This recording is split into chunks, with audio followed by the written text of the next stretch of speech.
Bora lá.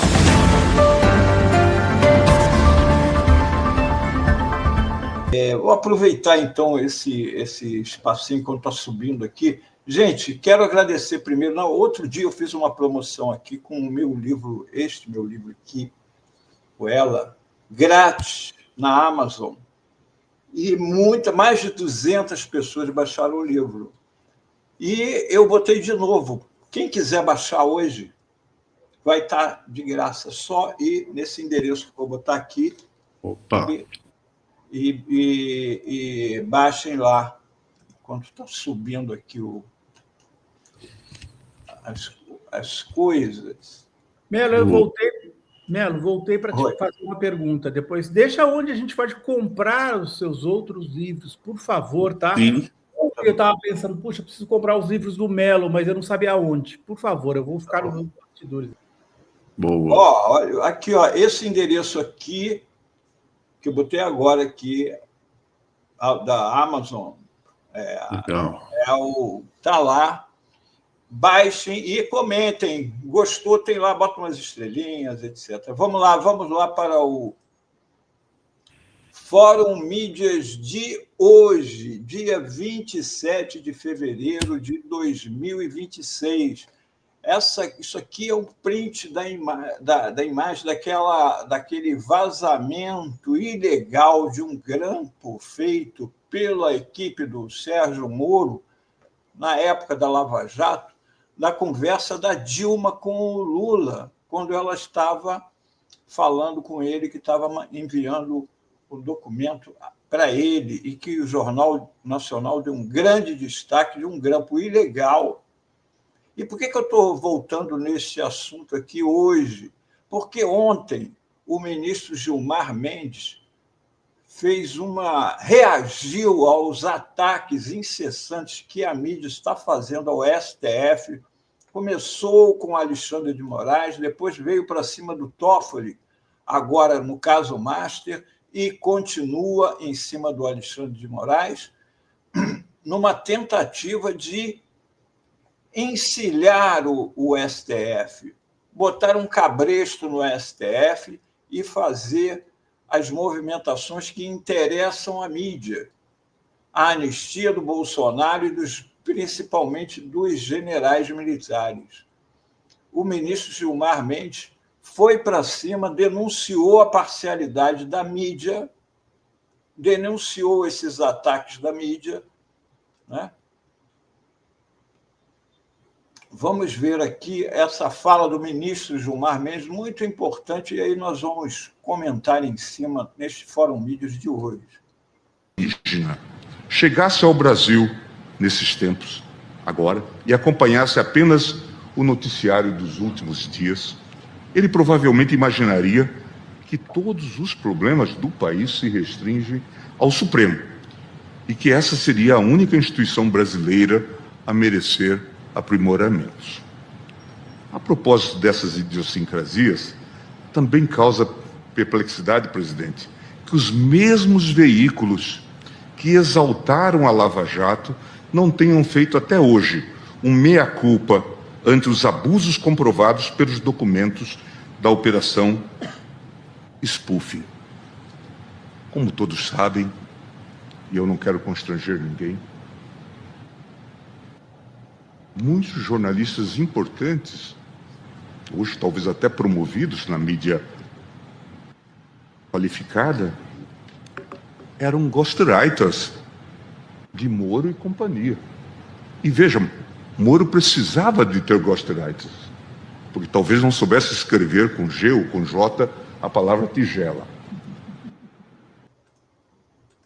Bom, ele aproveitou para dar uma cavucada no Moro, mas, inclusive, ele está processando o Moro, que o acusou de venda de sentença, não é?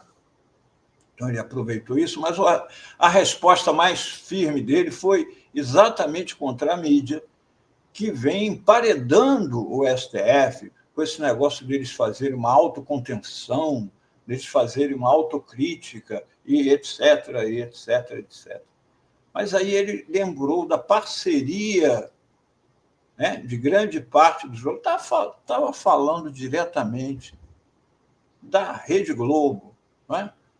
Quem não se lembra aqui do William Bonner e a Petrobras e o duto vazando dinheiro na cobertura da Lava Jato? Olha aqui também a Renata, mesma coisa, o mesmo duto da Petrobras jorrando dinheiro de corrupção.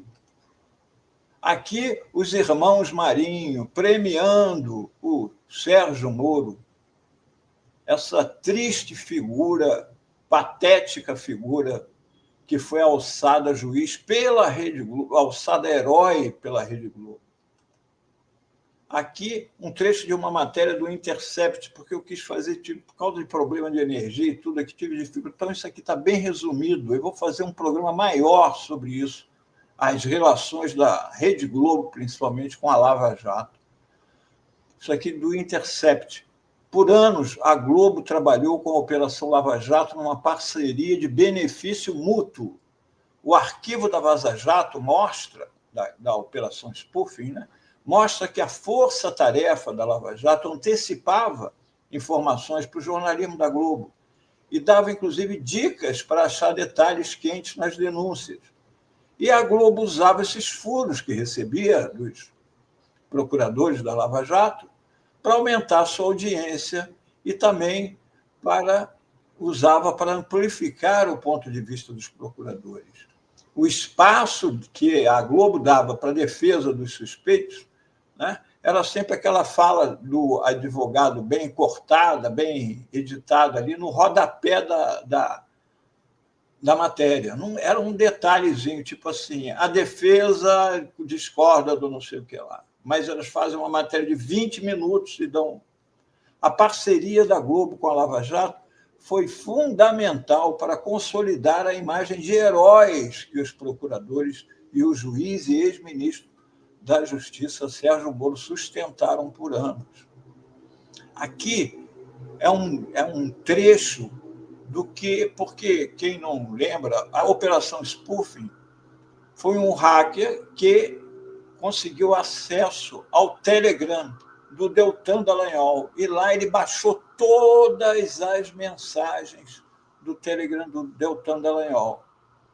Então, tinha as conversas deles, dos grupos dos procuradores e tal, e ali se revelou o intestino, a relação intestinal da Operação Lava Jato, Globo, procuradores, Sérgio Moro. Aqui, um trecho específico sobre isso. O Deltan Dallagnol, do dia 27 de novembro de 2015, às 12h42. Caros, falando com os outros procuradores, era um grupo dos procuradores da Lava Jato. Caros, esqueci de contar algo importante. Na correria passou, mas tem que ficar restrito. Almocei na quarta com o João Roberto Marinho, um dos donos da Globo.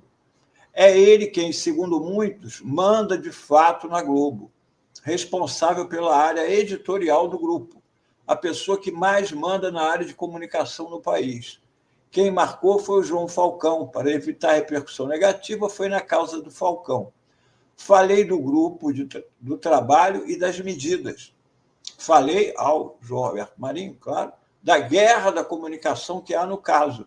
Ele ouviu atentamente e deu seu apoio às 10 medidas, as 10 medidas que a Lava Jato estava lançando na época de combate à corrupção no Brasil. Vai abrir espaço de publicidade na Globo gratuitamente, disse ele. Aí um deles fala, parabéns, Deltinha. Agora, isso não acabou lá, não. A Globo, até hoje, não se desculpou por essa parceria que, como disse o ministro Gilmar, promoveu, inclusive, jornalistas. Continuam lá. Atuava na assessoria direta e fazendo a ponte entre o Jornal Nacional e a Operação Lava Jato. Ontem, o Jornal Nacional fez uma matéria sobre a tal convocação do Lulinha, que foi aquela vergonha que a gente viu ontem lá no Congresso. Aí o que diz a matéria do Jornal Nacional? Em sessão tumultuada, A CPI do INSS aprova a quebra do sigilo do filho do presidente Lula. Parlamentares do governo da oposição chegaram a trocar socos e empurrões. Aí eu estou só resumindo um trecho, isso aqui é o que foi dito, lido lá pela repórter. A sessão começou com a votação de 87 requerimentos de uma vez só, a chamada votação em bloco. Foram 87 pessoas, requerimento de pessoas para irem depor a CPI. Entre os pedidos, a quebra dos sigilos fiscal e bancário de Fábio Luiz Lula da Silva, o Lulinha, filho mais velho do presidente Lula. O requerimento foi apresentado pelo relator da CPI mista, o deputado Alfredo Gaspar, do União Brasil. Aí, atenção, ó. Lulinha entrou na mira da oposição, reparem. Lulinha entrou na mira da oposição, isso é a notícia, ó. A oposição, ou seja, a oposição atacando o Lulinha. Depois que a Polícia Federal encontrou mensagens entre o empresário Antônio Carlos Camilo Antunes, o careca do INSS, e a empresária Roberta Lussinger, com supostas menções ao filho do presidente. Olha lá, o Lulinha entrou na mira da oposição por causa de supostas menções ao filho do presidente. Que suposta menção é essa? No fim de 2025, a Roberta foi alvo da operação da PF por suspeitas de ter recebido 1,5 milhão do careca do INSS. Isso, a Roberta. Aí, as mensagens dizem que a quantia seria destinada ao, aspas, filho do rapaz.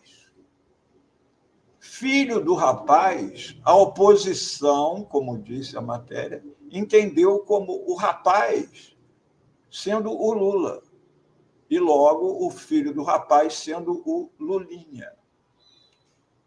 Para os investigadores, lembremos que boa parte da Polícia Federal é anti-Lula também, nós vimos isso durante toda a Lava Jato, porque a Polícia Federal também foi fundamental. Quem não lembra do Japinha da Federal? Quem não lembra daquele policial federal que treinava tiro ao alvo com uma imagem da Dilma?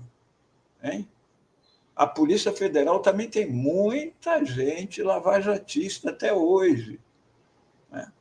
Então, agora, reparem na imagem que eles escolheram do Lulinha para ilustrar. Eles procuraram, embora a Globo tenha acervo de memória, eles foram buscar uma imagem do Paulo Gendália, do Estadão, para ilustrar. Esta imagem do Lulinha, você vendo, o que parece? Não parece uma pessoa acuada, preocupada? Então, isso tudo aí, na semiótica, está dizendo o quê? Porque não precisa o Lulinha ser culpado de nada. A suspeita já está lançada. O filho do rapaz, lá está o Lulinha envolvido. Vamos ver se dessa vez pegam eles. Não conseguiram da outra vez, né? Escapou a Ferrari de ouro, escapou a Friboi, que ele foi dono, escapou isso tudo. Vamos ver se dessa vez pega, não é? Agora, aqui na revista Fórum, você pode ler o seguinte, aqui tem uma foto também. Olha como é que está o Lulinha. Está bem gordinho hoje ele. Ó. Aqui ele com o pai, sendo cumprimentado. O pai, o Lula, que já disse desde o início, quando começaram essa campanha de que o filho do rapaz, o rapaz é o Lula, seria o Lulinha, o Lula já disse: investigue a fundo quem tiver que investigar. E o Lulinha já havia colocado à disposição o sigilo fiscal, bancário dele para investigação. E aqui uma matéria da Fórum, aqui, inclusive do nosso querido Ivan. Lulinha está tranquilo com quebra de sigilo e coloca dados à disposição. Está aqui a nota da defesa do Lulinha. Recebemos hoje a notícia da quebra de sigilo contra Fábio Luiz, tanto pela CPMI quanto, supostamente, nos autos do inquérito, porque o André Mendonça também, ele estava querendo tirar o Toffoli, e vocês já viram, Entrou o André Mendonça também já pediu a quebra do sigilo do Lulinha, baseado no filho do rapaz. Lembremos que o André Mendonça foi quem substituiu o Sérgio Moro no Ministério da Justiça do Bolsonaro. E ele foi tão fiel ao Bolsonaro, tão bonzinho com o Bolsonaro, que o Bolsonaro o mandou para o Supremo Tribunal. Ele está lá porque foi indicação do Bolsonaro. Aí, voltando aqui à defesa do Lulinha. No entanto, ressalto, diz a defesa, que desde o início o Fábio expressamente se colocou à disposição do Supremo Tribunal Federal, informando sua intenção de prestar todos os esclarecimentos que a Corte entendesse necessários. O fornecimento de documentos seria etapa inevitável para esclarecer os fatos, dissipar ilações e evitar desnecessária. Ou seja, tudo isso já estava colocado como claramente, como estava tudo. Agora já virou essa suspeição toda. Vamos voltar aqui ao que disse o ministro Gilmar, agora com o texto aqui. A propósito dessas idiosincrasias, disse o ministro Gilmar, causa perplexidade que os mesmos veículos que exaltaram a Lava Jato não tenham feito até hoje um meia-culpa ante os abusos comprovados pelos documentos da Operação Spoofing. Como todos sabem, eu não quero constranger ninguém, diz o ministro Gilmar Mendes, mas muitos jornalistas importantes, hoje talvez até promovidos na mídia qualificada, eram ghostwriters de Moro e companhia. É isso. Até hoje, a Rede Globo não fez o meia-culpa da cobertura enviesada, da promoção do Sérgio Moro como herói, da parceria que foi mostrada pelo Spoofing entre o Deltan Dallagnol e o João Roberto Marinho, dono da Globo, que disse que ia apoiar em tudo a Operação Lava Jato. E agora eles estão atacando o STF e o ministro Gilmar Mendes veio a público denunciá-los, mostrando que ele não vai permitir que se faça com o STF o que eles fizeram com o presidente Lula, que acabou preso 580 dias por uma sentença sem prova, por acusação indeterminada. Foi isto o Fórum Mídias de hoje.